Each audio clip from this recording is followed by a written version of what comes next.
Hey guys, I'm Nina Zeta with Sidewalker Daily, and today I want to talk about something that I hear so often. It's this concept of selling out when working with your brand partners. I feel like creators, when they start to work with brands, maybe they've been posting content for a really long time, and then finally they start getting those brand partnerships. They're like, oh my gosh, how do I work with brands without being a sellout? And I guess they're fearful of what their audience is going to think once they start working with brands. And there's so much that kind of goes into it. So today I really want to talk a little bit about how you can work your brand partners without feeling like you are selling out. Obviously, there are some things to consider, which is what we're going to dive into deeply today.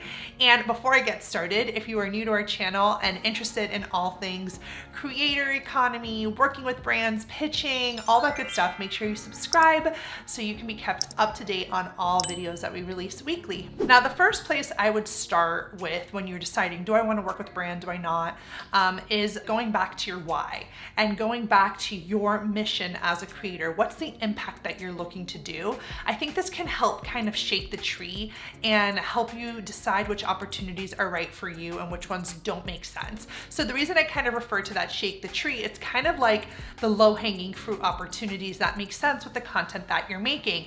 Now, of course, like if here at Sidewalker Daily, I started selling supplements, maybe my audience would find that a little bit bizarre, right? Because they're like, wait, this is an influencer marketing expert. Why is she talking about supplements? Now, it's not to say that I can't work with a supplement company, because I'm sure I could find an editorial angle to make that pitch stick and to make that pitch make sense. And we're going to go through today's video, like different examples of how you can work with brands that are a little bit far reaching.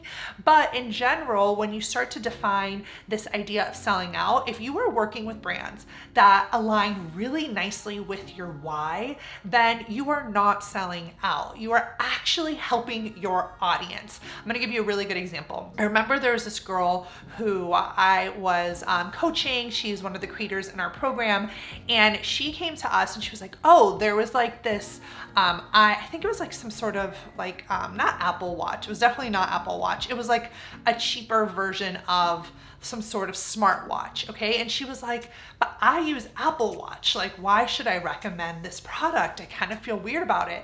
And what was interesting was the mindset shift, which was, maybe not everyone can afford an Apple Watch, right? And you're actually giving your audience an opportunity to access some of the functionalities that you like, but at a lower price point.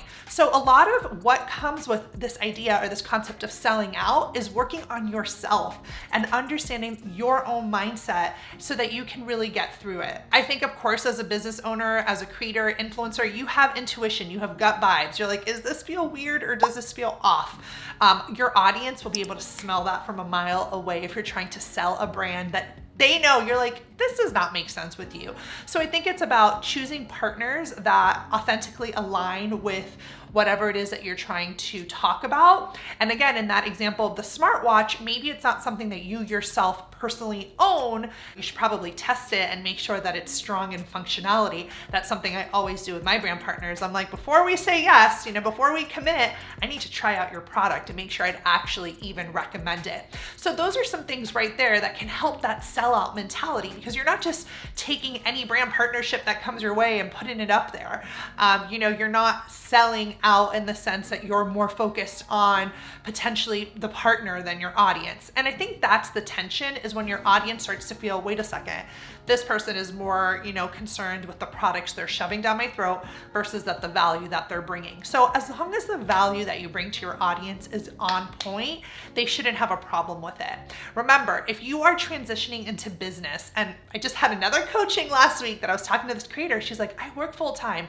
This is a hobby. Now brands are coming to me. I think I just need to start thinking about myself as a business. She's like, I have a high paying job. I guess I always just saw this as something for fun. But once you start transitioning into a business, you need to get paid, right? So if your audience is not going to pay you and you're not creating some sort of monetization structure where you sell to your audience, then yes, you have to go to brand partners to get sponsored content and to be able to get paid to do what it is that you want to do and to provide content at the end of the day for your audience. The brand is helping you continue the work that you do. That's the mindset shift that you need to think. I think when you are working with brands and trying to avoid this, sellout feeling, there's a couple ways to do this. Obviously, I think I've mentioned a few so far, but obviously being honest with your audience is something that's super important. So you could go about this two ways. You could either, if you're working with a brand that makes total sense for you as a creator, you want to find a way to integrate the brand super naturally into the content, right? So like, let's just say you're doing a video on like 5 beauty tools that I love from Amazon.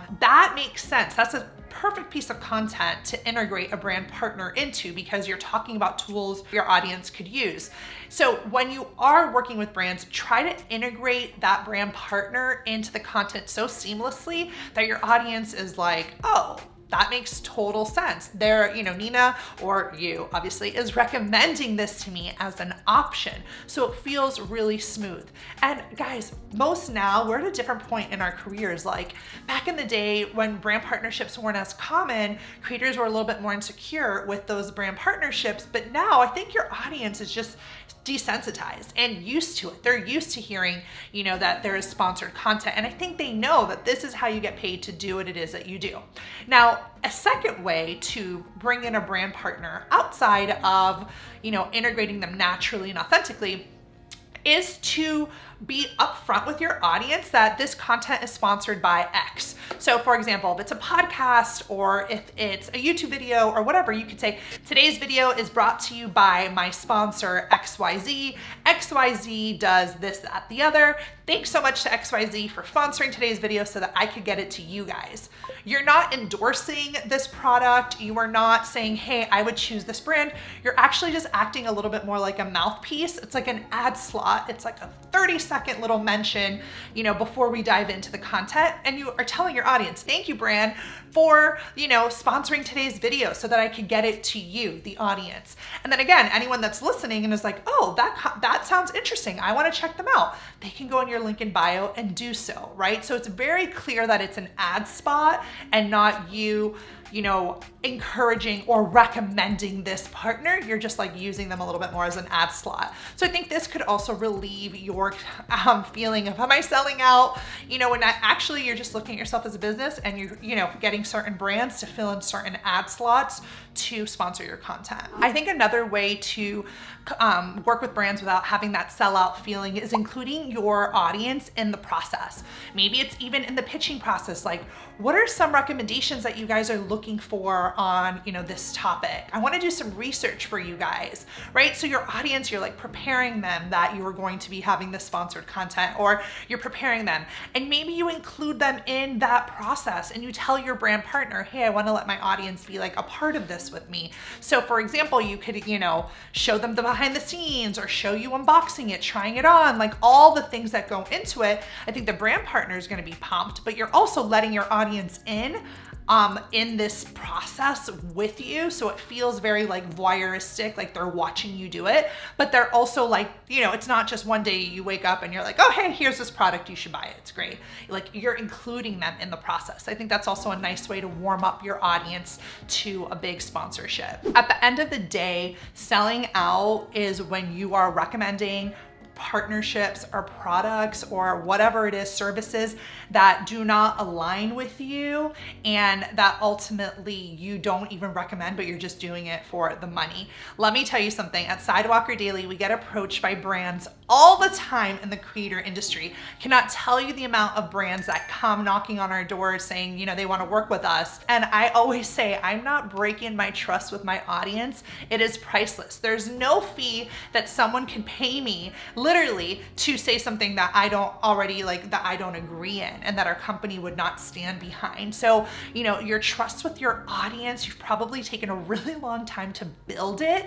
So it is super important that you honor that trust, because trust me, they can see when, something is off or you're being, inauthentic, or, you're just promoting something to promote it. Again, if you do it in that way where you're like, this video is brought to you by so-and-so, you're not endorsing it. You're just saying it's brought to you by. So there are workarounds so that you can still work with companies without giving them your seal of approval, so to speak.